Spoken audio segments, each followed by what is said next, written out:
Hi, this is Dr. Tony Mork, endoscopic spine specialist. Today I'd like to talk about another instance where functional spinal pain mapping turned out to be incredibly important in terms of diagnosing a lady, 45 years of age, 1.5 years since a motor vehicle accident with left low back pain, really pretty much plateaued, but causing pain and misery on a daily basis.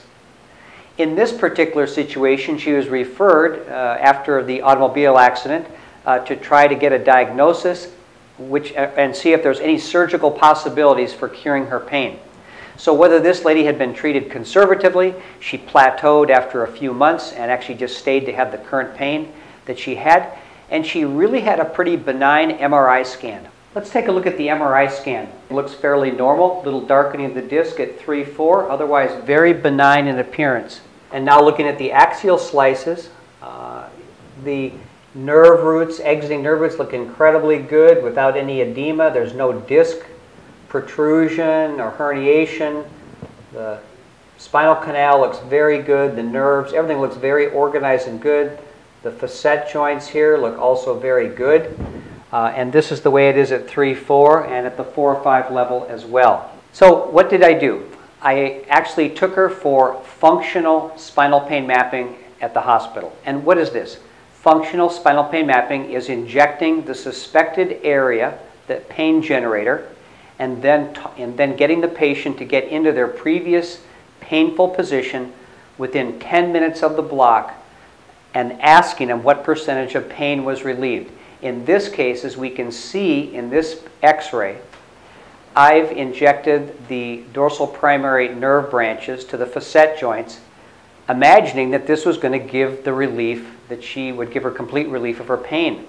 However, after doing the blocks, getting her up, moving her, it did not relieve her pain at all. Pretty disappointing. And I thought, gosh, the pain, there's just nothing wrong with this MRI scan. It's got to be something in the soft tissues. So I decided I would just let her put her finger on the painter back, put an X on it, and just start to walk the needle and see if I could find it like that.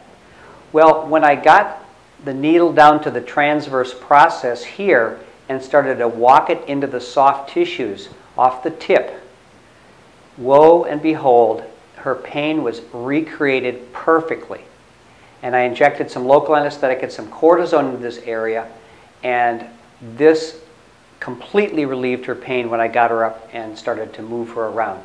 So another example of functional pain mapping, really helping to make the diagnosis here. In this case, some ligaments torn off, or tendon, it could be either probably a tendon more so than a ligament, a tendon actually torn off the transverse process and or torn in the tendinous portion of the tendon itself, and probably just really not amenable to any surgical treatment at all.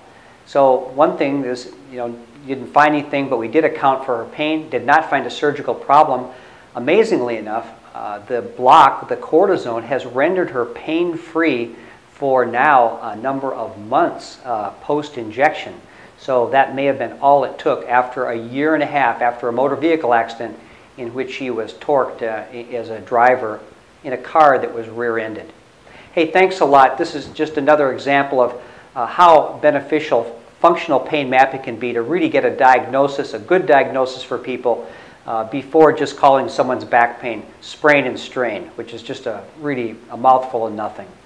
Thanks a lot. See you soon.